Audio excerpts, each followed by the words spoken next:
All right, GM is reportedly preparing to file for bankruptcy. This comes after the government pumped $13 billion into the ailing company. So what did we get for all of our money? Here now on the Power Grid is Nick Gillespie, editor-in-chief of Reason.com. We also have Phil LeBeau, CNBC's automotive reporter. How could I possibly not immediately mention Nick's shirt?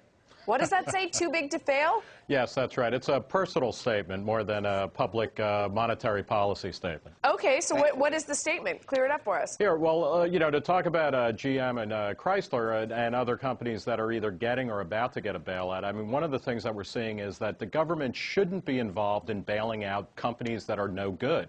Or rather, that are not good enough to compete. In 2007, long before there was an economic meltdown and things like that, GM and Toyota sold about the same number of cars worldwide. GM lost about $38 billion, while Toyota made about $19 billion. And GM's problems are endemic and systemic, and they have to be cured through bankruptcy. They shouldn't be sugar-coated by taxpayers. Well, I mean, we've just wasted a lot of money on a company that cannot compete in today's workplace. Nick, if they are forced to bankruptcy by the government, do you consider that a bailout? No, I don't consider that a bailout, but they would have been forced to bankruptcy by their creditors. One of the problems with the bailout mania that has hit the United States government in a big way, where we're even bailing out auto parts manufacturers that have as few as 3,600 employees. I mean, there's something insane going on here. We are damaging the risk-reward incentive system that's at the heart of the free enterprise model. And the minute that you start saying to creditors that we are going to back a company that you invested in and that is tanking, right, with the full faith and credit of the U.S. government, you are really hurting the long-term prospects for economic productivity and growth. Phil, there are a ton of major resources sunk in amber in GM and Chrysler. We need to free them up by squeezing those companies We got to get Phil in. He looks furrowed. Are they resigned to this now in Michigan? I think they are, Bill. A couple of things. If the discussion's about a bailout, he's got some valid points. That's not what the discussion about. The discussion is they're going into bankruptcy. What happens to the $13 billion that's been lent to the company? That debt is going to have to be repaid as part of any reorganization in bankruptcy. So you want to call it a bailout, fine, you can call it a bailout if the company never goes into bankruptcy. But in bankruptcy court, that's going to be one more debt. The government will be part of the creditors committee. But the government's just getting in line with everyone else, right? So, I mean, what is the likelihood that they're going to get the money? Why didn't they go bankrupt 6 months ago? Why didn't they go bankrupt in 2008? Nick, have you ever covered a company in bankruptcy? If it's not pre-planned, it's messy, it has huge implications for the manufacturing base, for the auto sector.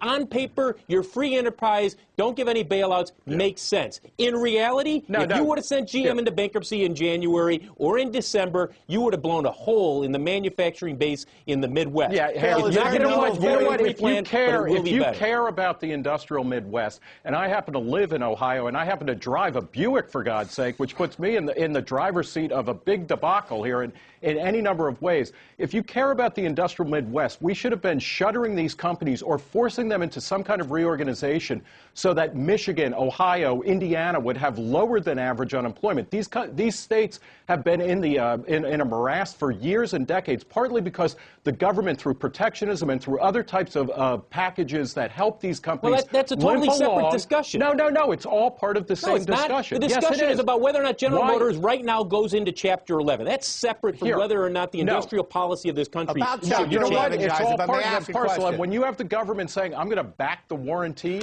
that Barack Obama is going to be rotating your tires in accordance with the GM or Chrysler warranty, we've gone a lot further down the road towards this is all industrial policy, and industrial that's part of the Chapter 11 filing. You've got to have that full faith credit there, or else you're going to have nobody buying those vehicles. Well, maybe that's better. Maybe these cars should be sold at a steep discount. You think that the big three should just be let to slide in an unplanned bankruptcy? Hey, you know what? Ford isn't necessarily going to slide into bankruptcy, and Ford is a better car than these companies. You asked the executives at Ford if they think that GM and Chrysler should just go in unplanned.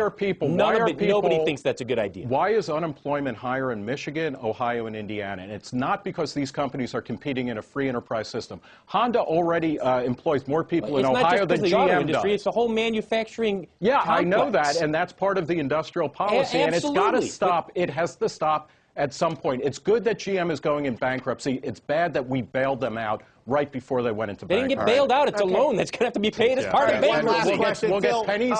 We will get pennies on the dollar. Phil LeBeau, no chance here that this is a bluff, that Obama is just trying to get those bondholders to cave in and to go ahead and reach an accord without having Dennis, to file even if Chapter they did 11. that, No Dennis, chance of bluff? Dennis, No. even if they did that, J.P. Morgan put out a note today saying even if they did that, you're going to have to spend billions more from the federal government. That debt would make GM still be highly leveraged. Now, is it possible? Yeah, anything's possible. Okay. Odds on, though, that they're headed towards bankruptcy right. court, and it's been going that way. Thanks, guys. Good debate, guys.